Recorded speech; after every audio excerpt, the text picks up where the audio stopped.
Hello, everyone. Good morning, good afternoon, good evening, depending on where you are in the world. My name is Brian Reed. I'm the Chief Mobility Officer here at NowSecure. I will be your host and tour guide today on our webinar, Integrating Security into the Mobile App DevOps Ecosystem. We're going to get started in about a minute. We usually give people about a minute to all get logged in, and then we'll get cranking. We have a great guest presenter today, Brian Lawrence, our Head of Solutions Engineering. And he's going to walk us through real integrations with a whole bunch of tools in a really big tool chain. We're also going to go through some interesting recent industry benchmarks on tactics and strategies organizations have been applying in order to leverage tools and figure out which components or elements of their ecosystem they want to automate and how to integrate them. So once again, we're going to wait about a minute to allow everybody to join, and then we'll get rolling live. Thank you very much.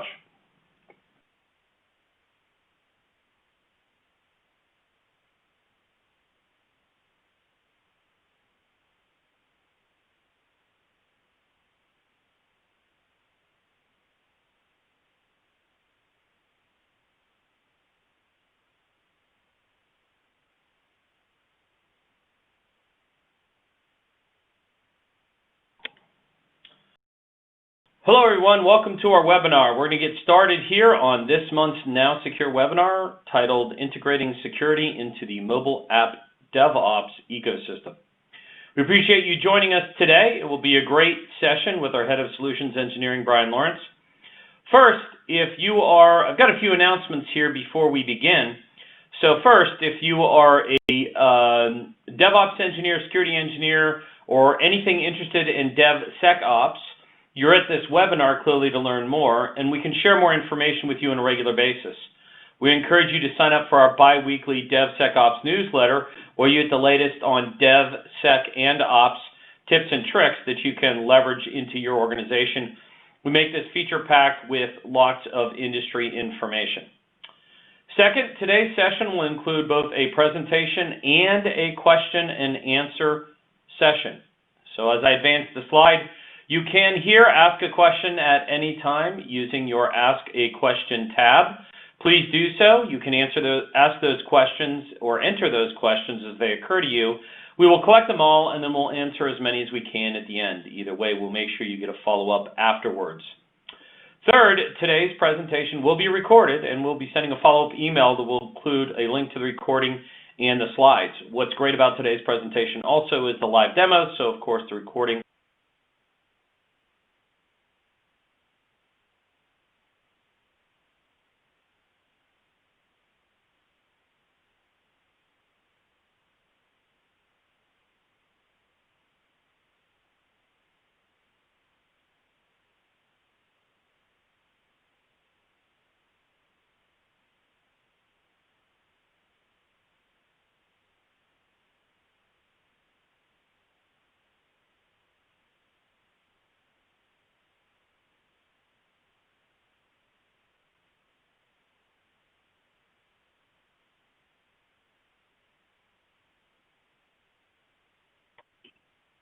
Oh, sounds like we're having some technical difficulties. So I'm Brian Lawrence, head of our solution engineering team, the other picture in there. But going to be going through a lot of really cool pieces in the course of this presentation. So as you see there, kind of going through that DevSecOps journey, we are going to see some live demos, and then hopefully have some key takeaways of what, just 4 things to think about as you walk away from this presentation. Hopefully that'll drive some further conversations with our support team or my team. So just want to talk a little bit about the evolution of kind of the secure DevOps. So many of you familiar, a few years back, there was this Agile manifesto put out into the world. And we changed from that waterfall mentality of, hey, we're going to have big, long development cycles. We're going to do it all as one big chunk, and be a big, long project. It won't be very flexible, and it'll take a long time to implement. And we changed to this agile methodology of, let's break it into smaller pieces. Let's do kind of iterative development, make sure that we are addressing customer requirements along the way. And as that mentality took over, we got into this DevOps mentality of, hey, we've got this agile methodology back in, and we're going to speed it up even further. So over time, this release cycles have gotten faster and faster, and now that that's happening, we need to include security. A lot of places are implementing DevOps style methodologies within their development cycle, and then turning around and saying, "Oops, we left somebody behind," and that's the security team. And I believe Brian is actually back on with us, so I'll let him take it from here. And I am back. Can you hear me now, Mr. Lawrence? I can. There we go. I have no idea. I guess the phone randomly hung up on me. So I apologize for that, folks. Nothing like entertainment along the way. So Brian, thanks for getting us rolling. One of the things that we find very interesting is this DevSecOps manifesto from Larry Maccheroni. If you haven't had a chance to see him present on the DevSecOps best practices programs he's put together at Comcast, strongly encourage you to do so. And, we believe a lot in this. And today we're here to talk about tooling, but it's a lot more than just tooling. So it's all about building security in and relying on your empowered development teams. And that basically means specialists or your security specialists become advisors and experts, and you let the tools do a lot of the work. And so, while you're building the new features, you want to build them in a secure way. And of course, using tools as a learning process and live real-time feedback during the process is much more effective than late-stage testing. We're actually going to talk about when do you test and where do you test as one of our polls today. And really think about that culture change in your organization. So while we talk about tools today, don't forget the people and process parts and putting the right foot forward. So what we'd like to do is do some polls. If you attend our webinars, we do polling. And the nice thing about polling is it gives us a chance to really share and learn from everyone who's on the webinar, kind of what state each of us are in. And so our first poll is now open. We'd like to ask you to pick one of these answers. So what best describes your current plans or current phase of adoption of DevSecOps? Do you operate today in full DevSecOps? Are you engaged in DevSecOps, but it's not fully integrated, or security is not fully integrated into all aspects of the process?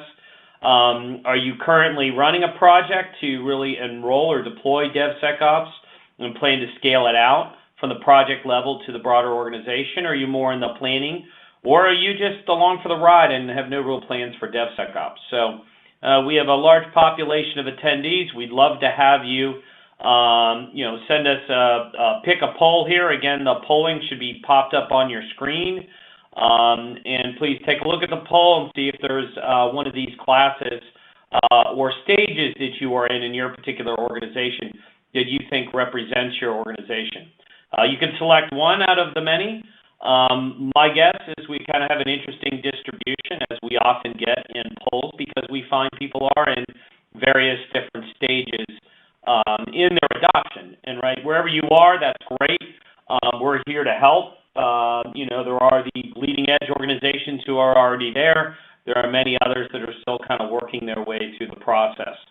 So I'm going to close the poll in about 5 seconds. So please get your vote in.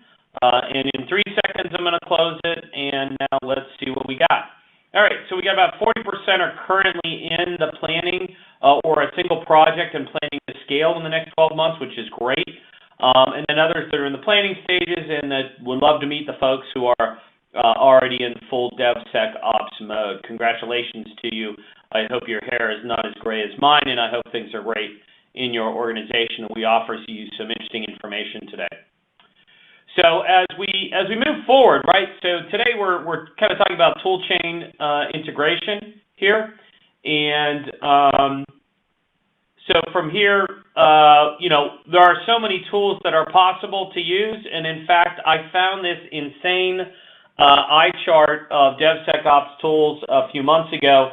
That was the result. It's put together by the Cloud Native Organization Foundation. And it's really looking at what are all the possible tools from a cloud-centric perspective. It was one of the ones that I thought would be really interesting because there's such a massive choice of tools that your organization can use. My apologies in advance. Apparently there are some audio issues with the hard line where I'm calling in from. So when I complete my speaking, I'll dial in from another line. And so, I'm betting you are not all implementing all of these tools, maybe one in each category, and we're here to talk about really how you bring mobile AppSec testing and some reality into that. So from that big ugly picture and from this sort of infinity diagram, we often kind of look at it this way, right? You have your development cycle, which your classic code, commit, build, and test. And then at some point you move from test into stage and stage and deployment. And our goal is to help you put mobile security testing in the right places. And for most organizations, there's a whole combination of tools here and a strategy moving to try to shift left into that cycle. And what's interesting about this in the many organizations we've worked with is it's not just about, am I building apps securely, but can I actually scale in the right way to sort of meet the frequency of release cycles that often are daily or weekly. And so as a result of that sort of scale curve, of course, you need to have security testing capacity to get there. But time and again, we find that organizations just simply have that barrier. They're doing manual testing, they're outsourcing pen tests once a year, whatever that is. They're doing some static scanning that provides a high degree of false positives and really backlogs the program to the point that they can't scale the security testing at the same pace they need to scale the release testing. And so our real strategy is to help you bridge that gap, and we're going to look at tooling technologies and integration approaches in order to span that gap. And so we recently did a survey late last year that was published. We'll be sharing a link to that in your attachments and links. And the DevOps.com survey that we did had some really interesting results set here that I thought it would be interesting to talk about. So we look at the top activities. We didn't plant this seed or prompt this because it was a blind survey. But what you can see here is that integrating application security testing is seeing one of the top, really the top tooling to be successful with DevOps and DevSecOps. And then there's some other things that are more people and policy oriented. What's also interesting is when you're sort of thinking about the benefits or how to prioritize on this, well, some people focus on sort of speed. The reality is it's all about reducing risk and improving quality. And if we think about reducing the defect escape rate, reducing the number of bugs, reducing the number of bugs found by QA, increasing the number of bugs found by developers, and so on and so forth, all of that reduces costs, all of that brings faster release cycles and higher speed frequency. And so what are the biggest challenges that we found in that survey? Well, lack of tooling kind of correlates to automated tooling is one of the best things, but also things like high false positive rates, inconsistent information in the machine. So today we hope to show you some paths through this. We encourage you to download the survey and you can kind of benchmark yourself as to where you are. So with that and all my fun microphone challenges today, I'm going to hand it over to Brian for a while. Brian? Lawrence, that is. Thank you, Brian Reed. So just wanted to talk through the ways that we help customers work through that integration piece for mobile application security. So as we talk about that kind of that DevOps tool chain, what we're really trying to do is help cause as little friction as possible. Most of our clients, especially as they're kind of inserting into existing functionality, existing environments, there are already a lot of processes in place, and we want to integrate as seamlessly as possible into those existing workflows rather than having to try and create new ones and cause more problems, especially around engagement. We want to help security be part of the team rather than a blocker to putting out better mobile applications. So as we talk about what problem are we really trying to solve here with automation and integration? And what we see in a lot of clients is they're doing some static testing, some composition analysis. That certainly has some value. It doesn't really get very far, unfortunately, in the mobile world. It can be oftentimes integrated into that pipeline, but a lot of times it'll generate just too much noise, and you don't get very good engagement out of it. A lot of our clients are also doing penetration testing. We see that as certainly a necessary part of any mobile security program, but even the best pen tests in the world starts to degrade the instant you start committing more code. So you have this gap in between pen testing, in between testing, that you just don't have visibility into the risk that your application is presenting to your business. So that's that gap we're trying to address with this automation and integration. That's what we have built this tool set to be able to do. And you'll see at the bottom there, we're going to help all of our clients. And obviously, this is security. We're not delusional. There's never 100%, but we can help fill a huge hole in that mobile security risk for any given application. So talking about that mobile dev cycle inside of that tool chain, as Brian Reed talked about, there's that kind of every day. We have some of our clients, testing daily, nightly builds, and getting that feedback constantly to developers. Hey, we had a regression here, and that's great. Not everyone is that mature, so we do have other options along the way. So monitoring all the way from your production apps that are outside in the wild to all the way back to basically in the hands of the developers. So we'll talk about some of those differences as we get into the live demos. But a lot of times we will take a crawl, walk, run strategy, start with the production applications, get you that immediate visibility in an automated fashion, make sure, because a lot of our clients honestly don't have access to the applications before they get to the app stores. Most do, some don't. We want to help both. So we'll start with that visibility in the production applications and then work our way closer and closer to that development cycle. And how do we do that? Well, we are pulling from a lot of different sources, and the overall integration story for NowSecure is very, very, very simple. You provide a binary. This can be from a lot of sources. So you'll see on the left here a lot of different places that the application can come from, app management tools, the app stores themselves. We see a lot of, and we're going to talk about build tools as well today. So the Jenkins, the Circle CIs of the world. All we need is a binary.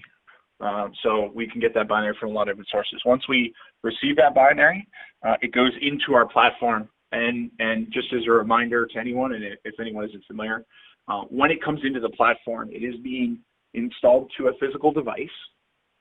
Then we go through multiple passes of testing. So we're performing static, dynamic, and behavioral analysis on the application as it runs on that physical device, just to get you an unparalleled level of depth of coverage in actually a very small amount of time.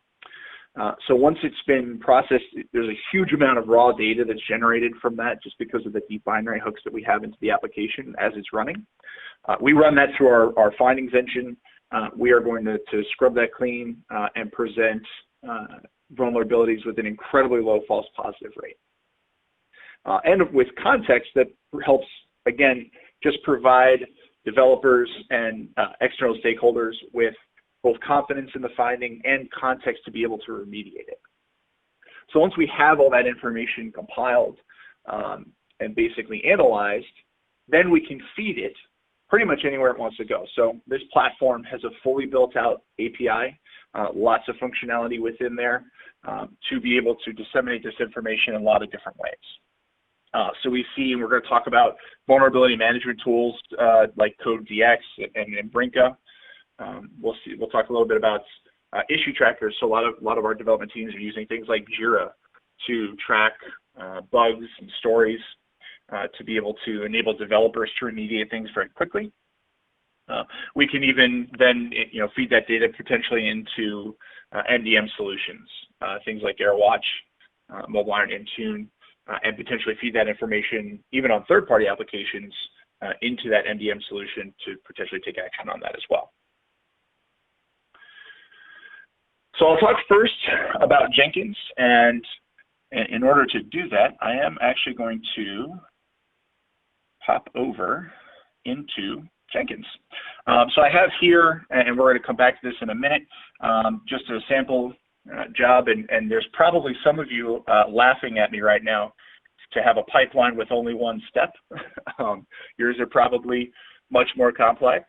And that's totally normal. Just for the purposes of the demo today, we'll just be doing that one NowSecure step. I am just going to go ahead and kick off a build. And if the demo gods smile on us today, we are going to go ahead and we should be able to complete a build very, very quickly, and I believe during the course of this webinar. So just to talk real briefly about how the Jenkins integration works. So Jenkins is, of course, creating mobile binaries. So it's creating APK or IPA files, and it is going to go through and generate those. And the only thing that we'll need from Jenkins kind of initially is that binary file. So again, trying to keep things simple, trying to keep things you know, as easy as possible. You know, Jenkins can shoot over that binary to us pretty easily. So we have actually a native plugin with Jenkins. It's available to anyone in the Jenkins plugin store to easily allow you to configure this. Some of our clients have even just put the kind of one line to send the binary out into that build process because they didn't need any of the advanced functionality. So now it is possible to configure that plugin to essentially wait for a test to configure. And we then will sort of basically wait for the test. Tests can take anywhere from 6 minutes to 30 minutes. It depends on a lot of different factors, but still very, very quickly. And then you could potentially fail the build. So that is not something we necessarily recommend as a first step, but a lot of our more mature DevSecOps sort of operators do want to at least eventually get to the point where, say, for instance, if a critical or high severity vulnerability was presented, they would then be able to go through and say, you know, let's break the build. We need to talk about this before it goes any further into the development cycle. So that's a pretty straightforward story. Again, this is easily available in the Jenkins plugin store. There will be a few things that you'll need in order to configure a Jenkins instance, you know, for that Jenkins plugin, and that is just a couple things. So you'll need an API token, obviously, to authorize into our system and make sure that the application is directed to the appropriate place. Those can be generated inside your profile and preferences for a user. Oftentimes our clients do, we do set up basically an integrations style account for them so that it's not tied to any particular user on your end. So definitely recommend that as a best practice. You also need a group ID. So for any application inside of our platform, there are basically 3 unique identifiers. There is the package name or bundle ID for iOS. There's the platform, so either Android or iOS, and there's that group ID. And that is just to enable different teams to have potentially the same application in multiple different places. So for instance, if you have, say, you know, a dev build that you want to test, and then you have maybe a QA build that you would want to build into a separate pipeline, you could have both of those being tested separately and keep them delineated within the platform. And then, of course, as I mentioned, the optional, you know, you can have Jenkins send the binary and then keep moving and say, okay, I successfully sent the binary. That is all that needed to happen for this particular pipeline, and we can just move on. Or you can have it wait for the results. You could just wait for the results just to have them within Jenkins, and you could potentially parse them, perform different actions within the pipeline based on that the return results. Or you can also evaluate a minimum threshold of the score. You know, a common one that we use is basically you know, so for high or critical severity vulnerabilities, we break there, but medium or low would likely be, you know, allow the pipeline to move forward and potentially succeed. So want to pop over into Jenkins, just kind of show what that looks like. So I will just switch in here. So this is Jenkins build. So again, very straightforward pipeline here. This is actually, I cheat a little bit. I used a pre-existing binary. But again, you know, Jenkins, it's the same state that the Jenkins pipeline would come into for this step. having a compiled binary. So you'll see it actually uploads the binary, and it's directly into the NowSecure API. And then we will then take that, of course, we do some pre-flight checks. You know, is this a valid binary? Did everything compile properly? Things like that. And then we waited for results. So about 5 minutes. Here, again, that is the very low end of the range of testing time. This is a fairly straightforward demo application, but we went ahead, waited that time, and then actually the report came back into Jenkins. And then we had a score of 45 for this. So in this case, it passed because we had configured it to not break the build based on score. But we could have, like, say, with a threshold of 50, you know, then that would have broken the build and would have actually finished as a failure and thrown that exception. So again, pretty straightforward. All of this is easily configured within the pipeline build. So it's pretty straightforward. Obviously, you know, we need to have that API key. For this demo, we actually just used the built-in Jenkins credential store to be able to store that. Then we specified, you know, what binary we were going to be using. Here's where we specified, you know, do we want to break that build? We could switch that to true. We could, you know, set a threshold of 50, and it would, you know, inevitably break that build. Then, of course, that group ID. And then in the appendix, so the group IDs are not immediately obvious. So we have put together a document with it, you know, and it is actually linked here in the presentation. So should you need to grab those to configure your instance or really any API functionality, there's a document that's attached to this presentation that you'll be able to use to pull those group IDs and make sure you're pulling from or pushing to the correct location. So pretty straightforward setup. We've surprised a number of our clients with how simple and straightforward that is. And then, of course, the other side of this equation, you know, once we move, you know, once we've generated that, oh, actually, I forgot, we've got a poll. So we are going to go ahead and activate that poll, the second poll now.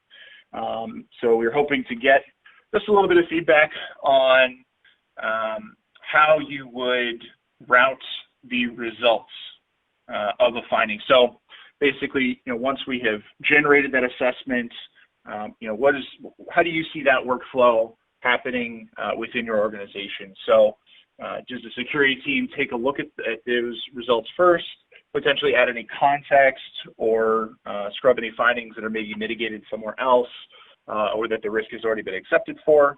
Do you send it directly to developers? So is that workflow going straight from the security tool to the developers? Or is it going to both at the same time? So, hey, the developers are getting the same information as the security teams, and then they presumably converge later on. Or some wild card that we haven't seen yet. We'd love to hear about that and hopefully adjust if we need to.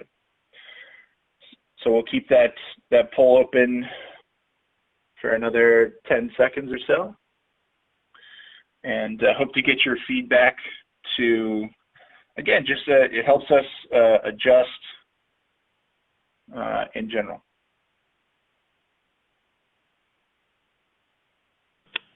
Well, it's kind of funny because it looks like we've got a three-way tie.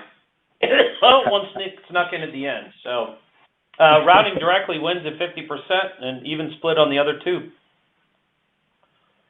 Excellent. Back to you, Brian.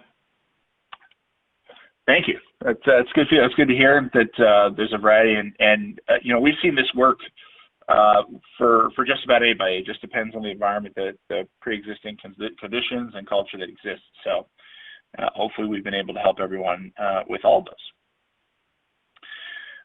So speaking of consuming information, we want to make sure, you know, so I would say the second most popular integration we have is with Jira. This is also built into the product, built into the platform. So there's actually a very simple wizard to help you. And as an assessment completes, the tool will actually look for any new findings. So it does track, hey, we've already pushed this certificate validation problem to Jira already. We saw it again. It hasn't been remediated yet. We don't want to just overload the tool. So we'll actually kind of dedupe those and push only new findings. It's actually fairly straightforward to set up. So there's actually kind of a built-in wizard to the tool. And pretty much you follow the 3 steps. There's some copy and pasting of some keys. You do have to have a fairly high level of administrative access for the Jira instance. So make sure to buy those guys a 6-pack. And before you schedule that meeting, just make sure they'll help out. And once it's done, you just hit that connect button, and you should be ready to go. You'll just have to, within each application, you do need to configure how that works. So so you would basically, obviously you don't want necessarily all of the results going to the same project. So within any given application, there is a configuration option to specify where any results will go, and you can change this to make sure that you accurately reflect, and I'll just show here. So inside that configuration page, the last option there, once that Jira integration is set up for the overall count, that configuration option will appear for the application. You can then set up, hey, what group do we want this to go to? Where do we want to make sure to get the information to the right people. It also supports custom fields. So a lot of Jira instances will have very specific fields that they require in order to get that information into the workflow properly. So you can put those in and make sure that we are getting the information where it needs to go.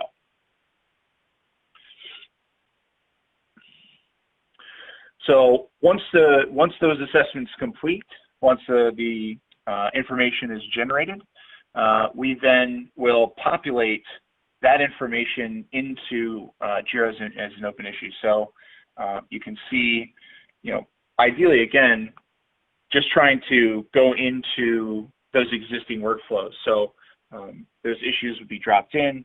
They can be assigned to perhaps different user stories or epics, whatever workflow that developers are using to address bugs. That is typically what we find to be a very effective way of getting security integrated as part of that process. Putting the sec into DevSecOps. A security flaw is, treating it basically as a bug, makes it a lot more relatable, a lot more easy to inject in those workflows, and gets much better engagement from development teams in general. So that's very much what this was designed to do. So there are a number of other ways that our clients are using NowSecure to provide value to their business. One of the big ones is GRC tools or risk management tools, vulnerability management tools. You'll see them called a number of different things. We have actually a couple of native integrations with a couple popular ones as well. So Brinka is one such tool, and pretty straightforward sort of integration here. You have to set it up to say, hey, we need to look at NowSecure. We're going to be pulling data from there, and we'd like to start pulling that in. Once you have NowSecure kind of set up, you have to basically establish that common language, right? So, and this is the case with any sort of GRC or vulnerability management tool. You want to make sure that vulnerabilities from NowSecure are kind of finding a common language with vulnerabilities from your web app testing tools or your network testing tools. All of this information, and one of the big values that these tools provide is just standardizing that information and making sure that you're addressing risks across the whole organization in a common way. So Brinka does a great job of letting you set that up, making sure everybody's on the same page, and then it will start pulling information into the tool for your applications that you specify, getting the right information in the right places, potentially addressing your specific security needs, and giving you that high-level picture of your mobile application risk. Another tool that we also partner with is CodeDX. So a very similar tool. Again, pretty straightforward setup. You got to add that connection to NowSecure to make sure that you're pulling from and to the right place. Once that is configured, It then pulls, again, just that information very easily into those overall high-level views, along with your other risk factors that you've defined. So again, very straightforward information. We have generated all this data. We want to make sure that our platform delivers it to the right places. And CodeDX and Brink are great places to have that information, again, just to deliver value to the business. Another thing I did want to touch on here, I mentioned we do have a fully built-out API for this platform. So the possibilities are almost endless for what you can build into. So actually, currently today in the product, we do have email integration, or notifications, I should say. But one of the things that we've been working on the solution engineering team is custom Slack integration. So a lot of our clients use Slack. We use Slack actually internally. So this is kind of a cool prototype of something we're hoping to open source here in the very near future, of just something that you can get immediate notifications of custom data basically into Slack. You could do this, but pretty much anything with an API, you can do all of this for. So if you maybe want to pull report data into a specific, a lot of our customers have homegrown or heavily modified tools that they want to plug this data into, and they've been able to do that leveraging our API. So a lot of cool possibilities. If you can dream it, you can probably. And of course, we're here to help you every step of the way. So if you have an idea, if you have a suggestion, please let us know. We might already be working on it or have worked through it with another client and can help support you as well. So just to kind of give it that high-level overall picture of, how are we implementing this in the real world? So, servers, build servers like Jenkins, CircleCI, we also have a native integration with as well. Just again, sending us that binary into the platform, potentially returning the assessment results. From there, we want to get that vulnerability data, that risk data, to the right places within your business, so then we can actually push to multiple places. So push out to risk management like CodeBrinka, push into bug trackers, things like Jira, push notifications to Slack. We've also heard HipChat, things like that. So just that high level view, it's a pretty straightforward story. And we try and make it as simple and as easy as possible. So that leads us to our third poll. What do you see as the top benefit of taking these integrations and building them into your CI/CD pipelines? So we hear a lot of these, but we want you to stack rank them and pick one. So are you looking to improve the quality of the applications going out the door? Are you trying to reduce risk? We don't want to be a headline, obviously, or have a data compromise. Are we trying to eliminate delays? So too many times, security becomes a blocker to getting those releases out. So a lot of our clients want to fix those problems. Reducing costs, obviously, a big one. Everybody's got a bottom line, and automation integration provides pretty immediate ROI. And collaboration. We talk a lot about the cultural shifts of all of our clients. We want to take the security team from being the bad guy that's always just pointing and saying, hey, you screwed up, you did something wrong, and put everybody on the same team. We all have the same goal. We all want better mobile applications, and security is part of that. So we just want you to I know it's hard because I think, if we were able to wave a magic wand, we'd want all of these things, but just want to see what's most important out there to the different teams on this webinar. So we'll probably close that down in about 5 seconds or so, and Reed will be able to tell us who the winner is.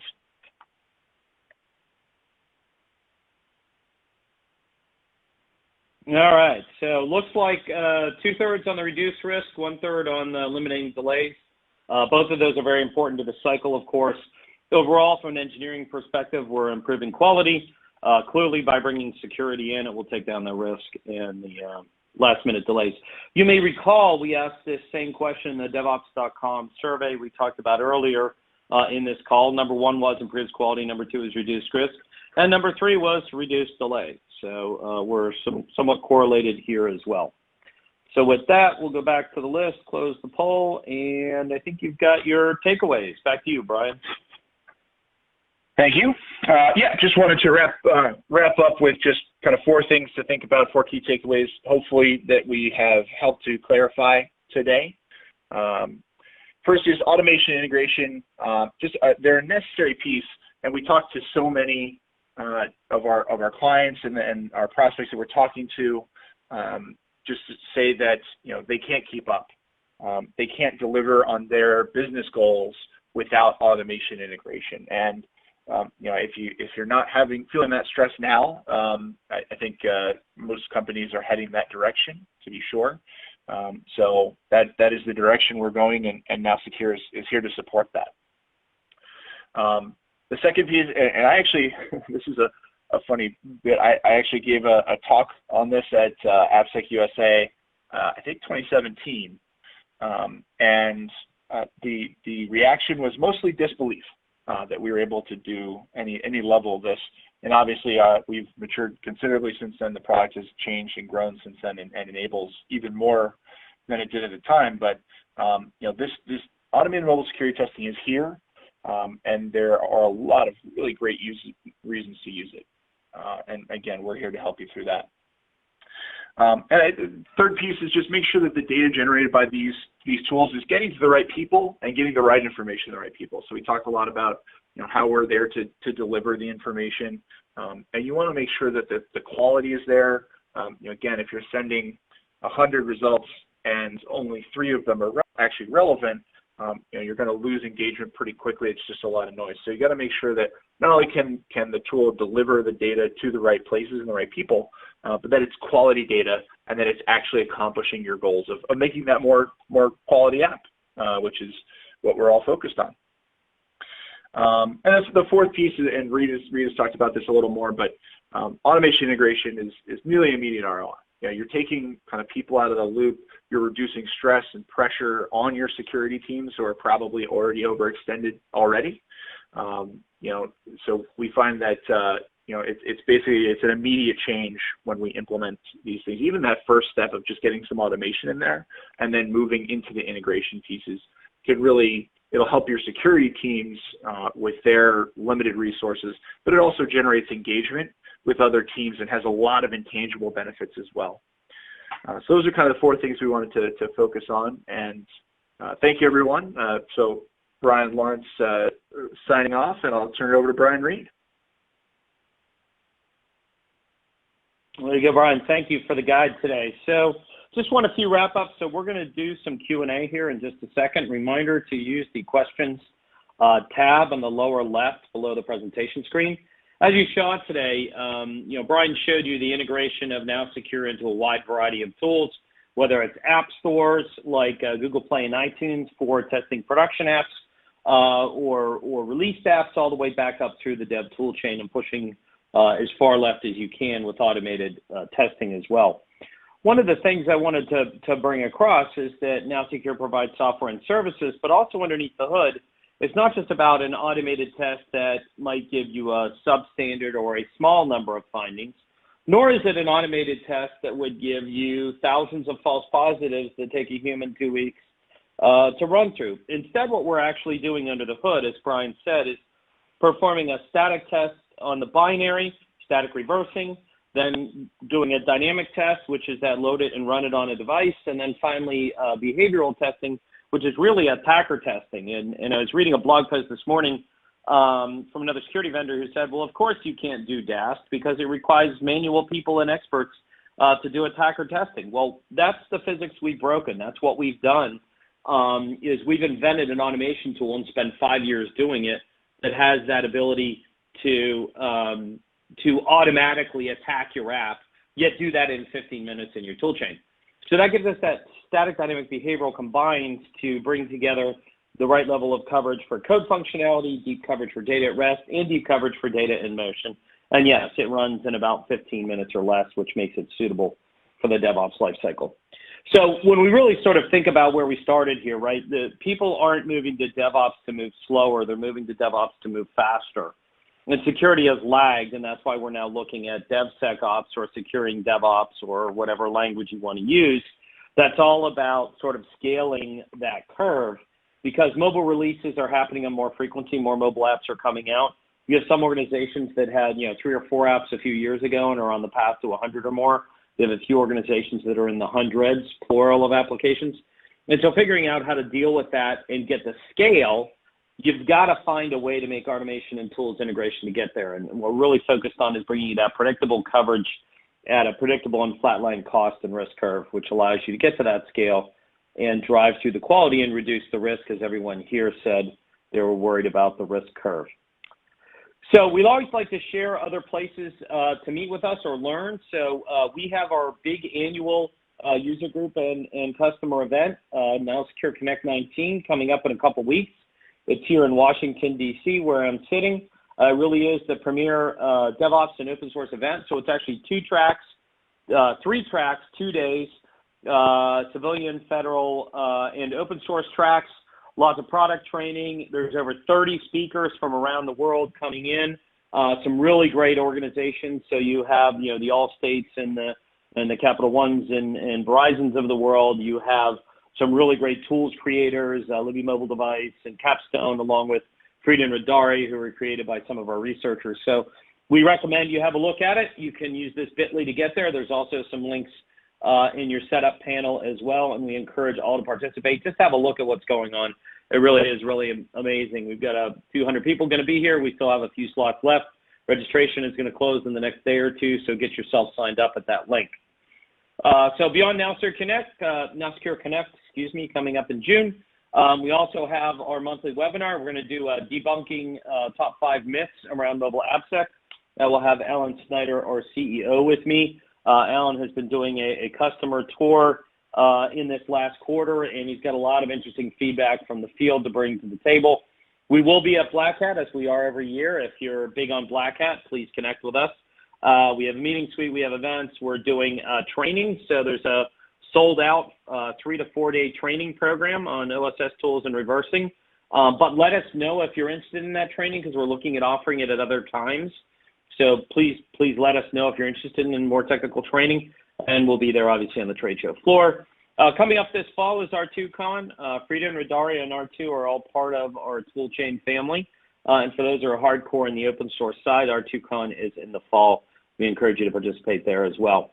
We will also be at Jenkins World. We'll be at DevOps Enterprise and a number of other places, as you'll see throughout the second half of the year. So thank you again for attending today. A reminder that you can ask a question using the Ask a Question tab under the primary window where you're watching the presentation. The question tab is on your left-hand side.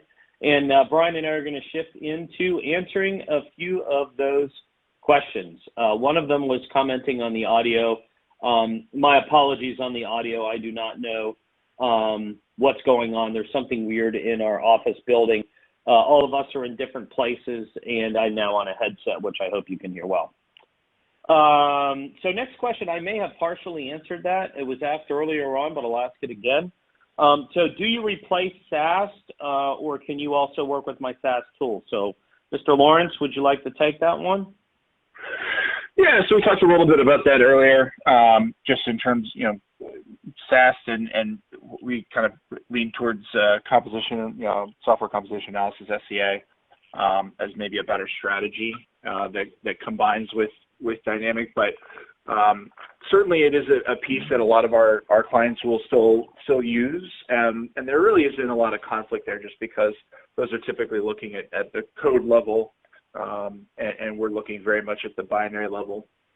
So yeah, I think some clients do choose to replace their static testing entirely because they feel that this is just a better, more valuable way to utilize those resources, and some of them use both just for defense and depth. So there shouldn't be any conflicts. It's just we can help work through what's best for each program. Got it. All right. So there was a question in here that just shot in. I hope I get a recording of this. Yes, you will get a copy of the slides and a copy of the recording to share around. Lots of good information for everyone. I think you may have touched on this too, but this came earlier on as well. Can you test my apps in production versus my apps from my CI? So, Brian, we can do that, right? You want to tell us a little bit about that? Make sure people are clear. Yeah, absolutely, and we can integrate to both, right? So a lot of our clients are pulling in applications from the App Store, and then from there integrating into risk management tools and things like that. So the platform will accept binaries from just about anywhere, and then you can just use that and then integrate that information as part of your existing workflows. So yeah, great question. Got it. Okay, last question here is how do you license or sell the product? I'll go ahead and take that one. So the way most of our customers buy is they buy on a per app basis, and it's unlimited testing per year. So you don't have to count. You may be an organization who's doing outsourced pen testing, right? And if you're spending 10, 15, 20K a year on a single pen test, obviously you can't pen test a build every day. So the economics are ridiculous to try to pen test more frequently. So for less than a cost of one annual pen test, you can have unlimited testing of that app binary for an entire year. And so we kind of flip the economics upside down. And so whatever number of apps you have, we can turn it on. You just add another license anytime you add new apps into your tool chain, or you start up a new app development process for a brand new application, and it's off and running. It all is role-based access control, so you can distribute it and have different teams using different variations of configurations of the product based on how those teams work. You might have a Jenkins Jira in one group, and you might have Circle CI and something else in another group. Whatever technology stack, you can integrate in a variety of ways and then manipulate your tool chain. All right, so with that, we want to thank everyone for attending today. I think today's webinar was great, especially the live demonstrations. They really give us that experience. And as we go back to looking at what's really going on in the world, I had that scary slide that had like 150 different tool manufacturers, but we tend to find there's a core 8 to 10 tools that fit in most organizations' tool chain. And, we have the ability to help you out and bring that automated security testing into the tool chain so that your developers can keep developing and your security people can focus on coaching them and fighting the hard to find things and let the tooling and infrastructure do the automated testing and routing of your build through assessment into feeding your vulnerability systems and your ticketing systems and make your life easier. On your security side, certainly your life easier on the development or the DevOps side if you're a DevOps engineer and architect on the tool chain. So I remind you, there are attachments and links provided here as well, so please click through those. At the end, when we click to end, you will get a polling survey on the way out. We appreciate your feedback on that, and you will be getting a copy of the slides in the recording. So I'd like to thank Brian, our guest speaker today, and I look forward to speaking to you all next month as we look at the 5 myths. Thanks, everyone.